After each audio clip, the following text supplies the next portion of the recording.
మన AAG team short film పరిచయను ప్రోత్సహించండి. మీ ప్రోత్సాహాన్ని మరిన్ని వీడియోస్ కోసం మన ఛానల్ని సబ్స్క్రైబ్ చేయడం ద్వారా తెలియపరచండి. లైక్ చేసి షేర్ చేయండి. ఈ సువార్త పనిలో మీరును పాలిభాగస్తులు కండి. హాయ్ ఫ్రెండ్స్, ఎలా ఉన్నారు? మీరంతా బాగున్నారా? నేను కూడా చాలా బాగున్నాను. ఈ మధ్యన కొన్ని వీడియోస్ పెట్టలేకపోతున్నాం, కొంచెం బిజీగా ఉండి. ఇక నుంచి ప్రతి వీడియో మీకు పెడతాము, అప్లోడ్ చేస్తాము. నా వీడియోస్ అన్ని చూసి మీరు ఎంతగానో లైక్ చేసి సపోర్ట్ చేస్తున్నందుకు మీ అందరికీ థ్యాంక్ యూ. చాలామంది అడుగుతున్నారు మీ ఇల్లు ఎలా ఉంటుందో ఒకసారి మీ ఇల్లు చూపించండి అని. తప్పనిసరిగా నేను చూపిస్తాను. సరే, మీరందరూ కూడా మా ఇల్లు ఎలా ఉంటుందో చూపించమని అడుగుతున్నారు కదా. సరే రండి, మా ఇల్లు చూపిస్తాను. ఇది మేము ఉంటున్న రూము. ఇది రీసెంట్గానే కట్టాం కాబట్టి ఇలా ఉంటుంది. ఇవన్నీ ఇంటీరియర్ అంతా కూడా నేనే నీట్గా చేసుకుంటూ ఉంటాను. ఈ కర్టెన్స్ అంటే ఎందుకు వేసామంటే కబోర్డ్ కట్టేద్దాం అనుకున్నాం కానీ మాకు కుదరలేదు. కానీ సరైన ప్లాన్ లేక, మోడల్స్ ఏంటో ఐడియా రాక కట్టించలేదు. అందుకని కర్టెన్స్ అలా మారుస్తుంటాను. ఇవన్నీ ఇలా నీట్గా అందంగా ఆర్గనైజ్ చేసుకుంటాను నేను. చూసారు కదా, ఇవన్నీ అవన్నీ ఇలా డెకరేషన్ చేసుకున్నాను. ఏదో నాకు తోచినట్టుగా ఇలా డెకరేషన్ చేసుకుంటూ ఉంటాను. ఈ వాక్యం చూడండి, కనిపిస్తుందా? నా కృప నీకు చాలును. ఆ వాక్యం అంటే నాకు చాలా ఇష్టము. అందుకని అక్కడ పెట్టుకున్నాను. మార్నింగ్ లేవగానే దాన్ని చూడడానికి, అందుకని అక్కడ పెట్టాం. చూసారు కదా. మీకు ఇంకొక విషయం చెప్పిన, నేను పెయింటింగ్స్ కూడా వేస్తాను. నాకు ఖాళీ టైం దొరికినప్పుడల్లా ఇలాగా నాకు పెయింటింగ్ చేయడం అంటే చాలా ఇష్టం. ఏదో కొత్తగా అలా ప్రయత్నాలు చేస్తూ ఉంటాను. ఇది ఇంకా పూర్తి అవ్వలేదు, దీనికి బార్డర్ వేయాలి. చూసారా ఎంత బాగుందో. మంచి ప్లెయిన్ కలర్ శారీ తీసుకుని ఆల్రెడీ ఓ శారీకి వేసాను, కంప్లీట్ అయిపోయింది. ఇప్పుడు ఈ శారీ వేస్తున్నాను ఇలాగా. ఇదంతా ఇప్పుడు రీసెంట్గానే చేయించుకున్నాం, ఇంకా చేయించాలి. కొంచెంగా ఇంకా చిన్న చిన్న పెండింగ్ వర్క్స్ ఉండిపోయి. రీసెంట్గా ఫ్రిడ్జ్ కూడా తీసుకున్నాం మేము. ఇంచుమించు ఎల్జీ అని, శాంసంగ్ అని ఇంకా ఏవో కంపెనీలు అనుకున్నాం, కానీ ఏదో మాకు నచ్చినట్టుగా ఏ మోడల్ కొత్తగా వస్తుందని ఫ్రిడ్జ్ తీసుకున్నాం. చూసారు కదా, ఇది నాకంటే హైట్ ఉంది ఫ్రిడ్జ్. ఎంత పెద్దది ఉందో ఫ్రిడ్జ్. ఏ మోడల్ మనకి ఎలా కావాలో అలా కన్వర్ట్ చేసుకోవచ్చు దీన్ని. మీకు ఇంకో సర్ప్రైజ్ విషయం ఏంటో తెలుసా? పదండి చూపిస్తాను, మీరే చూద్దరు కానీ. చూసారు కదా, మెట్లేలాగా కట్టేశాం. పెద్ద ఏమీ కొత్తగా ఏమీ లేదులే, మామూలుగా ఏదో రెగ్యులర్గా కట్టేశాం అంతే. అదిగో చూడండి, సర్ప్రైజ్ కొత్త కారు మీకు చూపిస్తానన్నాను కదా. ఇదేంటి ప్యాచ్ అని మళ్ళీ అడుగుతారు మీరు. ఆల్రెడీ ఇక్కడ ఒక విండో పెట్టాం, అది మాకు సెట్ అవ్వలేదని తీసేసి ఇలా చేయించాం. దీనికి ఫస్ట్ నుంచి వాల్కేర్ పెట్టించి మళ్ళా చేయించాలి. డబుల్ పని కదా. ఇదిగో మీకు చూపిస్తానన్నాను కదా, ఇదే కొత్త కారు. ఇదే కలరు చూడాలనుకుంటున్నారు కదా. మేము ఏ కలర్ తీసుకున్నాము ఓపెన్ చేస్తున్నాను. వైట్ కలర్ కార్ ఏంటని ఆలోచిస్తున్నారు కదా. డిజైర్ తీసుకున్నాం. ప్రస్తుతానికి మా ఫ్యామిలీకి జర్నీకి సరిపోతుంది. మేము ఎక్కడికి వెళ్ళాలన్నా, షూటింగ్ అయినా, ప్రేయర్స్ అయినా ఈ కార్ వేసుకుని వెళ్ళిపోతాం. జర్నీ ఇప్పుడు ఈజీ అయిపోయింది. ఇదిగో చూసారు కదా, మొత్తం తీలేనప్పుడు మళ్ళీ వెయ్యాలి కవర్ అంతా. లేదనుకో దోమలు వస్తాయి, వాటి పని అవి చేస్తాయి. కారు పేరు కూడా చూస్తారా, డిజైర్. ఇప్పటి వరకు మీ ఇల్లు ఎలా ఉంటుందని అడిగారు కాబట్టి మీకు అంతా చూపించాను. సరే అయితే మరొక వీడియోతో కలుద్దాం. అంతవరకు బాయ్. ఆగండి, మర్చిపోయిన ఒక విషయం. నా వీడియోస్ అందరూ చూస్తున్నారు కానీ ఎవరూ లైక్ చేయట్లేదు, సబ్స్క్రైబ్ చేయట్లేదు. మరి ముఖ్యంగా అందరూ సబ్స్క్రైబ్ చేసుకోండి. కింద ఒక బెల్ ఐకాన్ ఉంటుంది, దాన్ని ఒక కొట్టరనుకో నేను అప్లోడ్ చేసిన ప్రతి వీడియో మీకు వచ్చేస్తుంది. అర్థమైంది కదా. ఇంకొకటి ఏంటంటే, ఈ గడియారం ఏంటి ఎంత ఉందని చూస్తున్నారా? ఆకాశంలో చందమామ అందరికీ కనిపించినట్లు ఈ గడియారం అందరికీ కనిపించాలని ఈ హాల్లో పెట్టాము, ఇక్కడ పార్కింగ్ ఏరియాలో. అయ్యో, దాని బ్యాటరీ అయిపోయినట్టుంది, ఆగిపోయింది. సరే ఫ్రెండ్స్, మళ్ళా కలుద్దాం మరొక వీడియోతో. బాయ్. హాయ్ ఫ్రెండ్స్, నేను అప్లోడ్ చేసిన హోమ్ టూర్ వీడియో చూసారు కదా. ఇప్పుడు పొద్దున్నే పచ్చని పొలాలు చూపిందామని వచ్చాను. చూడండి ఎంత బాగున్నాయో పచ్చగా. ఇదిగోండి మా మామిడి చెట్టు. ఇంకా చిన్న చిన్న కాయలు ఉన్నాయి, ఇంకా అవ్వాలి. చూడండి, మీకు దగ్గర నుంచి చూపిస్తాను. కాయలు కనిపిస్తున్నాయా? చూడండి ఎంత బాగున్నాయో. అయ్యో, ఇదేంటి ఇలా హ్యాంగ్ అయిపోతుంది? ఎండ ఎక్కువ ఉంది కదా, అందుకేమో స్టోరేజ్ ఫుల్ అయిపోయినట్టుంది. సరే, కాసేపు కూర్చున్నారా నీడని.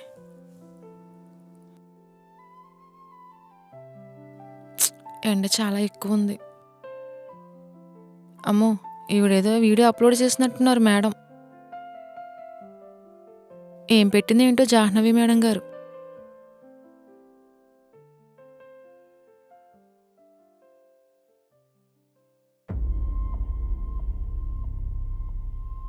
హాయ్ ఫ్రెండ్స్, నేను మీ జాహ్నవిని. ఇప్పుడే ఒక వీడియో చూశాను. అదెవరిదో కాదండి, మన సహోదరి లిఖిత గారిది. ఏంటి, నా గురించి వీడియో పెట్టిందా? నేనేం చేశాను నా మీద వీడియో చేయడానికి? చూద్దాం. ఆవిడికి ఎంత గర్వమండి. ఆవిడికి అంత గర్వం ఎందుకో నాకు అస్సలు అర్థం కావట్లేదు. తినేంటి ఇలా మాట్లాడుతుంది? ఇప్పుడు మాకు కారు ఉంది, పెద్ద ఫ్రిడ్జ్ ఉంది, 3 స్టేర్ల బిల్డింగ్ ఉంది. ఇవన్నీ వీడియో తీసి సోషల్ మీడియాలో పెట్టడం అవసరమా అండి? అంటే ఇప్పుడేంటి, మీ స్థితి తక్కువ, నా స్థితి ఎక్కువ, మీకంటే నేను చాలా గొప్పదాన్ని అని చూపించుకోవడానికా? ఇదిగో సహోదరి, మీరు అడిగారు కాబట్టి నేను చూపిస్తున్నానంటూనే నీకున్న స్టేటస్ని చూపించి గర్విస్తున్నావు. ఒకప్పుడు ఏమీ లేని నీవు ఇప్పుడు ఇంతలా సంపాదించావంటే అది న్యాయంగా సంపాదించిందో లేక అన్యాయంగా సంపాదించిందో ఎవరికి తెలుసు? హోదా ఉంటే ఉండొచ్చు, తప్పులేదు. కానీ నీకు మనుషులు గౌరవించడం రాదు. అహంకారం బాగా తలకెక్కేసినట్టుంది నీకు. అమ్మా సహోదరి, డబ్బుంటే సరిపోదు, సంస్కారం కూడా ఉండాలి. ఉన్నయి కొంచానికే ఇంత బిల్డప్ ఇస్తుంటే ముందు ముందు ఇంకెన్ని వేషాలు వేస్తావో ఏంటో. ధనవంతుడు దేవుని రాజ్యంలో ప్రవేశించడం కంటే ఒంటే సూది బెజ్జంలో దూరడం సులభం అన్న దేవుని వాక్యాన్ని బట్టయినా నీ గర్వాన్ని అహంకారాన్ని విడిచిపెట్టు. ఉన్న నీ స్టేటస్ను చూసుకుని లేని నాలాంటి వాళ్ళని కించపరిచి అవమానపరచుకు. ఎందుకంటే బళ్ళు వాడలవుతాయి, వాడలు బళ్ళవుతాయి. ఎప్పుడేం జరుగుతుందో ఎవరికి తెలియదు కాబట్టి జాగ్రత్తగా ఉండు. ఛ,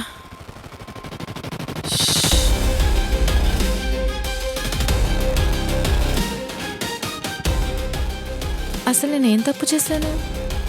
నా గురించి అలా మాట్లాడుతున్నారు.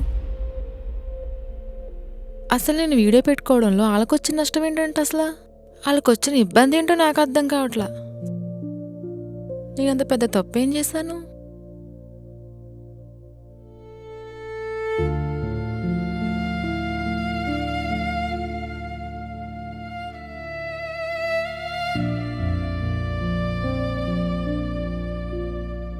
లిఖిత, ఎందుకలా బాధపడుతున్నావు? బాధపడకపోతే ఏం చేయమంటావు? అసలు అంతలా బాధపడుతున్నావు దేనికి చెప్పు? అందరూ నా గురించి ఏం మాట్లాడుకుంటున్నారో నీకు తెలీదా? నేనేం తప్పు చేశాను? నన్ను అవమానిస్తూ సోషల్ మీడియాలో పోస్ట్ పెట్టారు. నాకు అహమంట, గర్వమంట. పైగా నేను నా స్టేటస్ని చూపించుకుని బడాయి చేస్తున్నానంట, ఎక్కువ చేస్తున్నానంట. నువ్వు చెప్పు, నేను చేస్తున్నానా? అరే, సబ్స్క్రైబర్స్ అందరూ మీ ఇల్లు అది చూపించమన్నారు కదా అని అన్నీ చూపించాను. దాంతోపాటు కారు కొనుక్కున్న దేవుని కృపను బట్టని కూడా చెప్పాను. దానికే నేను ఏదో ఎక్కువ చేసేస్తున్నట్టు, ఆడంబరాలు చేసేస్తున్నట్టు వీడియో పెట్టేలా? ఇంక ఈ పొలము ఇవన్నీ కూడా వీడియో తీసి పెట్టానుకో అక్కడే తగ్గిపోద్ది గుండె దానికి. అయినా దానికి అవన్నీ లేకపోతే నేనేం చేయను? అందరూ చూసి అసూయ పడేవారే. ఒకరు గొప్పవాళ్ళు అవుతుంటే వార్చలేరు, ఇంకొకరు ఎదుగుతూ ఉంటే ఎలా పాడేయాలా అని చూస్తారు. ఎవరి మీద అంత కోపం? ఇంకెవరి మీద? నా మీద నెగిటివ్గా వీడియో పెట్టింది కదా, ఆ మహారాణి మీదే. అసలు నన్ను అనడానికి ఆవిడ దేనికి సరిపోతుంది? నన్ను ఒక మాట అనాలంటే దానికి ఒక అర్హత ఉండాలి. ఆవిడ కూడా మ్యాచింగ్ కాస్ట్యూమ్స్ వేసుకుని కాస్ట్లీ చీరలు కట్టుకునే కదా వీడియో చేస్తుంది. ఎప్పుడైనా నేనేమన్నా అన్నానా? పైగా ఎలా సంపాదింటున్నారో ఏంటో, ఎక్కడి నుంచి వచ్చి పడిపోతుందో అంటదా. మరి ఆవిడ ఎలా సంపాదించింది? అయినా వాళ్ళ ఆయన గారు ఆవిడ గారిని మహారాణిలా చూసుకుంటున్నారు కదా, అందుకే దానికి గర్వం ఎక్కువ. చాలు లిఖిత, నిమ్మలించు. నేను ఎందుకు తగ్గాలి? నేను అసలు తగ్గను. నేను కూడా ఒక వీడియో తీసి దాని గురించి పెడతాను, అప్పుడు తెలుస్తుంది జనానికి. నేనేమన్నా ఆవిడకులా కాస్ట్లీ డ్రెస్సులు వేసుకుంటున్నానా, కాస్ట్లీ చీరలు కడుతున్నానా, కాస్ట్లీగా ఏమన్నా దిగేసుకుంటున్నానా? నేను కూడా ఒక వీడియో తీసి పెడతాను, అప్పుడు కానీ దానికి బుద్ధి రాదు. ఇప్పుడే వీడియో చేస్తాను నేను. దీని మీద వీడియో ఎందుకు చేశానురా అని చెప్పది అడవాలి. దీని అంత అసూయ పర్రలు నేను ఎక్కడా చూడలేదు. ఇప్పుడే పెడతాను వీడియో. తనకున్న అసూయని బట్టే అంతా నష్టపోతుంది. ఉన్న కొంచెం కూడా ఊడిపోయింది అనుకో, అప్పుడు తెలుస్తుంది దానికి. ఆగాగు లిఖిత, ఒకసారి ఆగు. మొదట నేను చెప్పేది విని ఆ తర్వాత నువ్వేం చేయాలనుకుంటున్నావో చెయ్యి. నిజమే లిఖిత, అసూయ అనేది చాలా ప్రమాదకరమైనది. అసూయ వల్ల అన్నీ నష్టపోతాము. దావీదు మీద అసూయపడిన సౌలు నశించిపోయాడు. హేబేలు మీద కయ్యేను, యోషేపు మీద సహోదరులు, మోషే మీద అసూయపడిన వారు ఉన్నారు. అసూయ చేత యేసుక్రీస్తును సైతం సిలువకు అప్పగించారు. బుద్ధి లేని వారు అసూయ చేత చచ్చెదరని, అసూయ ఉన్నవారు దేవుని రాజ్యాన్ని స్వతంత్రించుకోలేరని, సమస్తమైన దుష్టత్వమును అసూయను మాని కొత్తగా జన్మించిన శిశువును పోలి ఉండాలని దేవుని వాక్యం చెప్తుంది. అవును. అయితే లిఖిత ఒక మాట చెప్తాను. ఎదుటివారు ఎలా ఉండాలని కోరుకుంటున్నావో నువ్వు కూడా అలాగే ఉండాలి కదా. అవును, ఇప్పుడు నేనేం చేశాను? ఎవరో ఒక ఆమె నీ గురించి వీడియో పెట్టిందని నువ్వు తిరిగి మరలా వీడియో పెట్టాలనుకోవడం అసూయ కాదా? ఇప్పుడేదో కొంచెం ఉంది, తర్వాత ఉన్నది కూడా ఊడిపోవాలనుకోవడం అసూయ కాదా? ఆమె నీకన్నా మంచి దుస్తులు ధరించిందని చెప్పుకోవడం అసూయ కాదా? ఒకరు నిన్ను తిట్టారని తిరిగి వారి నాశనాన్ని కోరుకోవడం అసూయ కాదా? ఆమె నీ ఎడల ఎలా చేసిందో నువ్వు తిరిగి అలా చేయాలనుకోవడం అసూయ కాదా?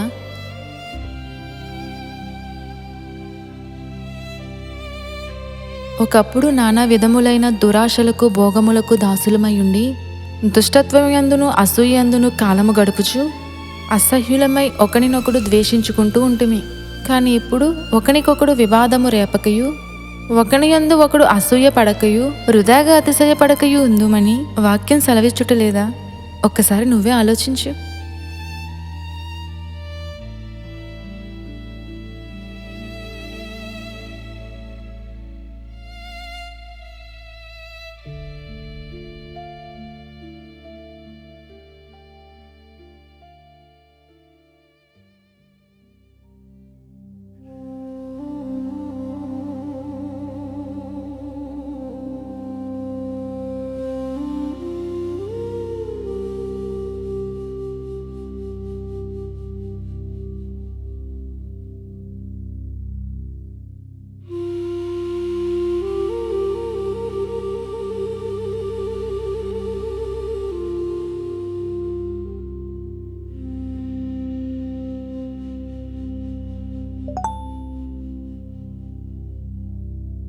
ఏంటో నోటిఫికేషన్ వచ్చినట్టుంది. అమ్మో, ఈవిడేంటి ఇంకొక వీడియో పెట్టిందా? చూద్దాం ఏంటో. ఏంటి లిఖిత, ఒక్క వీడియో పెట్టి సైలెంట్గా ఉన్నావు? భయపడ్డావా? అది అలా మౌనంగా ఉండు. అంతేగాని నాకు అవున్నాయి ఇవున్నాయని వీడియోస్ పెట్టి మిగిలిన వారిని చిన్న చూపు చూడుకో. ఇప్పటికైనా జాగ్రత్తగా ఉండు. ఏదో ఒకటి చెయ్యాలి. కన్ఫామ్గా దీని గురించి వీడియో చేయాల్సిందే. వాళ్ళో వీళ్ళో ఏదో అంటుంటే నేను ఎందుకు పడాలి? నాకు పౌరోషం లేదా ఏంటి? ఆవిడేమైనా నాకు ఏమైనా పెట్టి పోషింతుందా నన్ను అన్నన్న మాటలు అనడానికి? చిన్నప్పటి నుంచి మా అమ్మ కూడా నొక్క మాట అనలేదు. దాన్ని నోటుకొచ్చినట్టు తిడుతుంది నన్ను. నా భర్త కూడా నన్ను ఎప్పుడూ ఏమనలేదు. ఇదెవరో అంటే నేను ఎందుకు పడాలి అసలని? ఇంకా సహించేదే లేదు. దాని మీద ఒక వీడియో తీసి అదేంటో అందరికీ చెప్తాను నేను. దెబ్బకి అదో నేను తేలిపోవాలి.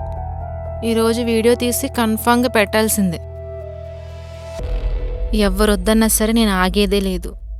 ఇంతకాలం ఫోన్లైన్ సహించలేని ఇంకా సహించేదే లేదు. హాయ్ ఫ్రెండ్స్, నేను మీ లిఖితని. లిఖిత ఆగు, ఏం చేస్తున్నావు? వీడియో చేస్తున్నాను. మొన్న నువ్వు అన్నందుకు నేను వీడియో చేయకుండా సైలెంట్గా ఉన్నాను. ఇప్పుడు ఆమె మళ్ళీ నా మీద వీడియో తీసి పోస్ట్ చేసింది. ఎవరమ్మా మౌనంగా ఉండి పడ్డానికి? నేను అంత చేతకందానేం కాదు, నాకు మాట్లాడడం వచ్చు. లిఖిత, నేను ఒక మాట అంటాను. నువ్వు ఇంతగా కోపం తెచ్చుకుని ప్రతీకారం తెచ్చుకుంటాకి సిద్ధమయ్యావే, అలా అయితే మన యేసుక్రీస్తు ప్రభువారు ఎంతలా కోపడాలంటావు? ఆయన దూషించబడియు బదులు దూషించలేదు. ఆయన నోట ఏ కపటమూ లేదు. ఆయన నీతిమంతుడయ్యుండియు శ్రమను అనుభవించాడు. ఆయన ముఖం మీద ఉమ్ము వేశారు. తలపైన ముళ్ళు కిరీటం పెట్టి రెల్లుతో కొట్టారు. వెనుక నుండి పిడిగుద్దులు గుద్దుతూ నిన్నెవరు కొట్టారో ప్రవచించమని అపహాస్యం చేశారు. కొరడాలతో ఆయన దేహమంతయు చీల్చేశారు. అన్యాయముగా ఆయన మీద నిందలు మోపి తీర్పుకు అప్పగించారు. హింసించు వారి చేతికి ఆయన అప్పగించబడినా బొచ్చు కత్తిరించువాని ఎదుట గొర్రెపిల్ల మౌనంగా ఉండునట్లు వదకు తేబడిన గొర్రెపిల్ల వలె మౌనంగా ఉండి సిలువకు తను తాను అప్పగించుకున్నారే తప్ప తిరిగి వారిని ఒక్క మాట కూడా అనలేదు. పైగా తండ్రి వీరేమి చేయుచున్నారో వీరెరుగరు గనుక వీరిని క్షమించుడి అని ప్రార్థన చేశారు. అంతటి దేవుని ప్రేమ నీలో ఉందో లేదో ఒక్కసారి ఆలోచించుకో.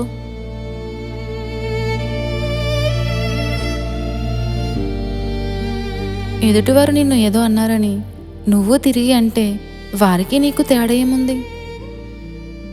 ఆ దినము సమీపించే కొలది మీరు సమాజంగా కూడుట మానక మరీ ఎక్కువగా అలాగూ చేయుచు ఒకరినొకరు హెచ్చరించుకొనుచు బుద్ధి చెప్పుకొనుచు ప్రేమ కలిగి ఉండుటకు ప్రయాసపడమని వాక్యం చెప్తుంది. కానీ ఈ రోజుల్లో ఒకరినొకరు భక్షించుకొనుచున్నారు తప్ప ఆత్మ సంబంధంగా హెచ్చరించుకుని సరిచేసుకునేవారు లేరు. లిఖిత, ఇప్పుడు నువ్వు ఈ పని చేయడం ద్వారా దేవునికి మహిమ రాదు. నువ్వు చేసేది వాక్యానుసారమో కాదో ఒక్కసారి నువ్వే ఆలోచించు. నిజమే, ఇప్పటి వరకు నేను చాలా బాగున్నాను అనుకుంటూ ప్రేమ లేకుండా అసూయతో జీవించాను. నేను ఇంకా అలా జీవించాలనుకోవట్లేదు.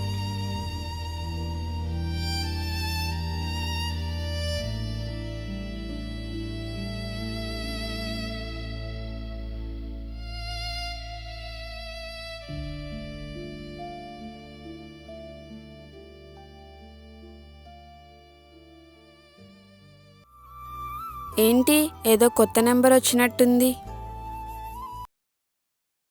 హలో. హలో జాహ్నవి.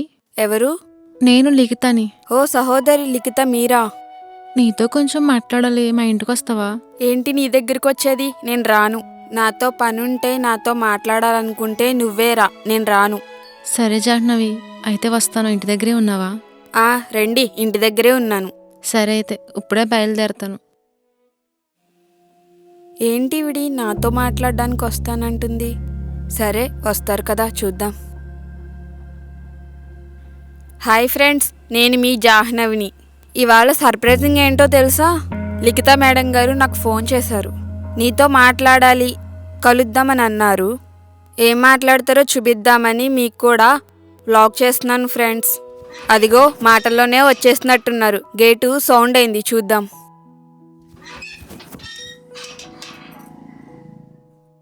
ఇదిగోండి, సహోదరి లిఖిత గారు వచ్చారు. ఏం మాట్లాడతారో ఏంటో చూద్దాం, రండి మీరు కూడా. ప్లీజ్ జాహ్నవి, నేను నీతో మాట్లాడడానికి వచ్చాను. ఇప్పుడు ఈ వీడియోస్ ఏమొద్దు. సరే రండి, కూర్చోండి. జాహ్నవి, నన్ను క్షమించు. నేను పెట్టిన వీడియోస్ ద్వారా ఎవరో ఇబ్బంది పడినా, నిన్ను బాధ పెట్టినా ఐఆమ్ సారీ. అది నేను కావాలని ఎవరినో అవమానించడానికో చిన్నచూపు చూడడానికో అది నేను పెట్టలేదు. నీకు తెలిసిందేగా జాహ్నవి, మేము చాలా దీనస్థితి నుండి వచ్చిన వారము. ఏదో మేము చేసే చిన్న వ్యాపారాన్ని దేవుడు ఆశీర్వదించాడు. దేవుని ఆశీర్వాదం తప్ప మా దగ్గర ఏమీ లేదు. అయినా మనం ఎప్పుడు ఈ లోకాన్ని విడిచిపోతామో ఎవరికి తెలుసు? కనీసం మన వెంట ఏమీ తీసుకెళ్ళాం. అశాశ్వతమైన వీటి కోసం కక్షలు అసూయలు ఎందుకు? నువ్వు పెట్టిన వీడియోస్ చూసి నేను కూడా నిన్ను చాలా తిట్టుకున్నాను. నన్ను క్షమించు. అలాగే నాలో ఏదైనా లోపం ఉంటే నన్ను హెచ్చరించు. అంతేగాని మనం ఇలా సోషల్ మీడియాలో వీడియోస్ పెట్టుకుంటూ ఒకరినొకరు తిట్టుకుంటూ ద్వేషించుకోవడం అంత మంచిది కాదు. అందుకే నీతో మాట్లాడదామని వచ్చాను జాహ్నవి. అయ్యో లిఖిత, నువ్వు కూడా నన్ను క్షమించాలి. ఇప్పటి వరకు నేను కూడా చాలా బాగున్నాను అనుకున్నాను. కానీ నీ మీద అసూయతో మాట్లాడి నిన్ను చాలా బాధ పెట్టాను. ఇలా ప్రేమ లేకుండా ఒకరినొకరు తిట్టుకుంటూ అసూయతో జీవించడం దేవుని చిత్తం కాదు. ఇక నుండి మనం అసూయను విడిచిపెట్టి ఆత్మీయత, ప్రేమ, అనురాగాలతో జీవిద్దాం. చాలా సంతోషం జాహ్నవి. నువ్వు ఎలా రిసీవ్ చేసుకుంటావేంటా అనుకున్నాను. అయ్యో, ఐఎమ్ వెరీ వెరీ సారీ లిఖిత. అనంత విశ్వంలో పక్షపాతం లేని దేవుడు ప్రతి మనిషిని కొన్ని ప్రత్యేకతలతో తీర్చిదిద్దాడు. స్త్రీ పురుషుడని, సీనియర్ జూనియర్ అని, ధనికుడు దరిద్రుడని ఏనాడూ భేదం చూపని దేవుడు ప్రతి ఒక్కరికి మాటలో వ్యత్యాసం, ముఖంలో ప్రత్యేకత, వేలిముద్రలో రహస్యం దాచిపెట్టిన దేవుడు స్వార్థమన్నది లేని శాశ్వత ప్రేమతో స్వరక్తమిచ్చి కొన్నాడాయన. కొందరికి స్వరమిచ్చాడు, మరికొందరికి వరమిచ్చాడు, ఇంకొందరికి గుణమిచ్చాడు. ఒకరికి విద్య, మరొకరికి జ్ఞానం, కొందరికి అందం, మరికొందరికి ఆరోగ్యం దేవుడు అనుగ్రహించి ప్రతి వారిని ప్రత్యేకంగా చేశాడు. అభివృద్ధి చెందుతున్న వ్యక్తిని చూచి ఆనందించు, ఎదుగుతున్న వ్యక్తిని చూచి నేర్చుకో, పరిగెడుతున్న వారిని చూచి పరిశీలించుకో. అందుకోవాలి, పొందుకోవాలి, నేర్చుకోవాలి, కూర్చుకోవాలి, సాధించాలి అనే తాపత్రయమే కానీ పొరుగువాడిని చూచి కుళ్ళిపోవటం, అసూయతో నీ అభివృద్ధిని ఆపుకోకు మిత్రమా. అసూయ క్యాన్సర్ కన్నా ప్రమాదకరమైంది. స్వార్థం ఎయిడ్స్ కన్నా శాపకరమైంది. అబండాలు వేయటం అనారోగ్యం కన్నా ప్రమాదకరం నేస్తమా. నీ చుట్టూ ఉన్న ప్రతి వారిని గౌరవించు, ప్రేమించు. ఎదుగుతున్న వారితో కష్టపడి రెక్కలు చాచి పైకి ఎగురు. దేవుడు నీకు తోడుగా ఉండి నీ కష్టానికి గుర్తింపు, గౌరవం అనుగ్రహిస్తాడు. ఆమెన్.